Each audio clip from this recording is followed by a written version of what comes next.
যেই কবুতরটাকে যারা প্রতিদিন উড়ায়, প্রতিদিন এটাকে উড়িয়ে দেয় সব সময়, সেই কবুতরগুলা দিয়েই টুর্নামেন্টের কবুতর নির্বাচন করা যায়।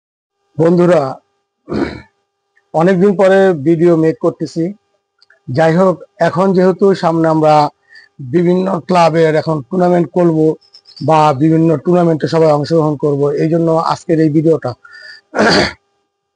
আপনারা কারা কারা টুর্নামেন্টে অংশগ্রহণ করবেন, যারা যারা অংশগ্রহণ করবেন বা ভবিষ্যতে করবেন, তারা অবশ্যই এবং কথাগুলো একটু শুনলে আপনারা উপকৃত হবেন।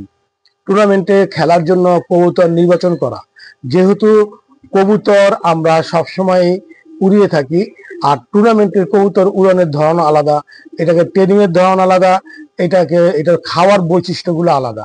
এটা আমি বারবার অনেক ভিডিওতে বলছি, তারপর আমি এখন বলতেছি টুর্নামেন্টের জন্য আমরা কবুতরটাকে কিভাবে আমরা তৈরি করব।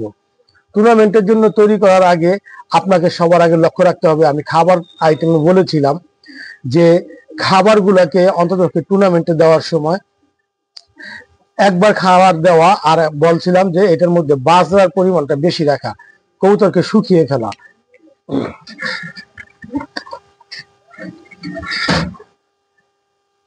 কবুতরকে শুকিয়ে ফেলা, কবুতরকে হালকা করে ফেলা, এটা হচ্ছে টুর্নামেন্টের জন্য। যেমন এই যে কবুতর দেখতেছেন, এটা মিয়ানাজির ব্লাড লাইন সালারা। কবুতরকে শুকিয়ে ফেলা, হাড্ডি বাইর করে ফেলা, মানে কিন্তু তারপর ওর জন্য শক্তিটা ঠিক থাকে।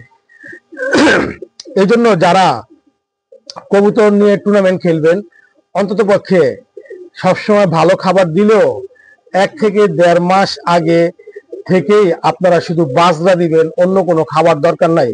কারণ বাজরাটা শরীরের পানি শুকায় ফেলে, আর এটার মধ্যে যদি শরীরে পানি না থাকে, পানির যে টেন্ডেন্সি, এটা নিয়ে যদি ওকে যদি সবসময় উড়াতে থাকেন, উড়িয়ে যদি আপনি ট্রেনিং দিতে থাকেন, ও যদি দেখা যায় যে ভালো রেজাল্ট করতেছে, 8-10 ঘন্টা উঠতেছে, এই পানির জন্য নেমে যায় না, কারণ বাজরাটা ওর পানিটা শুকিয়ে ফেললে ওর পানির তৃষ্ণা থাকবে বেশি, আর সবসময় পানির জন্য ও তাড়াহুড়া করবে না, কারণ ওর শরীরের মধ্যে এটা অভ্যস্ত হয়ে যাবে। এটা টুর্নামেন্ট খেলার জন্য, কারণ টুর্নামেন্টের কবুতর গুলাই আপনার পানির জন্যই দ্রুত নেমে যায়, আর সবচেয়ে বড় প্রবলেমটা এখানে। আর টুর্নামেন্টের কবুতরকে সবসময় অবশ্যই 1 বার পানি খাওয়াবেন, আর কখনোই 2 বার পানি খাওয়াবেন না। মনে রাখতে হবে, টুর্নামেন্টের কবুতর শুধু 1-2 মাস 3 মাস আগে থেকে উড়িয়ে ট্রেনিং দিয়ে ভালো কোনো কিছু করা যায় না। টুর্নামেন্টের কবুতরটাকে আপনার উড়াতে হলে মিনিমাম ছোটবেলা থেকে এটাকে টুর্নামেন্টের জন্য রেডি রাখতে হয়। সবসময় মনে রাখবেন, যেই কবুতরটাকে যারা প্রতিদিন উড়ায়, প্রতিদিন এটাকে উড়িয়ে দেয় সব সময়, সেই কবুতরগুলা দিয়েই টুর্নামেন্টের কবুতর নির্বাচন করা যায়। টুর্নামেন্টের কবুতর নির্বাচন করতে হলে আপনাদেরকে প্রতিদিন কবুতর উড়াইতেছেন, সেই কবুতর থেকেই আপনাকে তৈরি করতে হবে। আর তৈরি হয়ে গেলে কবুতর কিন্তু কখন, যখন আপনারা কোনো এন্ট্রি ফি দিয়ে দিচ্ছেন, কোনো ফর্ম ফিল আপ করে ফেলছেন, কবুতর এখান থেকে 3টা কবুতর নির্বাচন করবেন, তখন কবুতরকে আপনার টেস্ট করতে হবে এটা উড়ার জন্য ফিট কিনা। 12 ঘন্টা ওড়ে, 13 ঘন্টা ওড়ে, সবকিছু ঠিক আছে, কিন্তু ফাইনালি যখন উড়বে সেটা উড়ার জন্য ঠিক কিনা, এটা স্বাস্থ্যগত পরীক্ষা। কবুতরকে ধরে এটা সম্পূর্ণ সব ফিট আছে কিনা, বডি ফিট আছে কিনা, না বেশি শুকিয়ে গেছে, হ্যাঁ জোর কম কিনা, এই সব কিছু আপনার লক্ষ্য রাখতে হবে।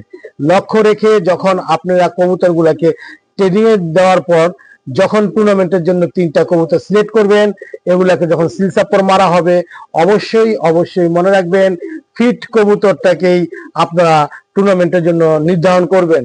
যেটা অফিট, শরীর স্বাস্থ্য অনেক সুখ হয়ে গেছে, খানা খাদ্য কম খায়, কিন্তু উড়ালে সারাদিন ওরে নামে না, ওই কবুতরটা কখনোই নির্বাচন করবেন না। টুর্নামেন্টের দিন ওটা ফল্ট করে ফেলতে পারে, ওটা আধা ঘন্টা 1 ঘন্টা উড়েও নেমে যেতে পারে, তখন কি করবেন? এই জন্য যেই কবুতরটা একটু কম উঠতেছে, দেখা 7-8 ঘন্টা উঠছে, কবুতরটা ফিট আছে, ওই ফিট কবুতরটাকেই টুর্নামেন্টের জন্য নির্বাচন করবেন। খাওয়া দাওয়া, এটার পানি খাওয়ার ব্যাপার, এটা সবকিছু বলা হয়েছে, উড়ানের ধরন বলা হয়েছে, আর এটা শারীরিক ফিটনেসটাই সম্পূর্ণ ডিপেন্ড করবে আপনার টুর্নামেন্টে এটা জয়ী হওয়া বা না জয়ী হওয়া। তো বন্ধুরা, অনেকক্ষণ কথা বললাম, ভালো লাগলে চ্যানেলটাকে সাবস্ক্রাইব করে দিবেন, আমার সাথে থাকবেন, সামনে নতুন নতুন ভিডিও দেখতে পাবেন। অনেক অনেক ধন্যবাদ আপনাদের সবাইকে। আল্লাহ হাফেজ।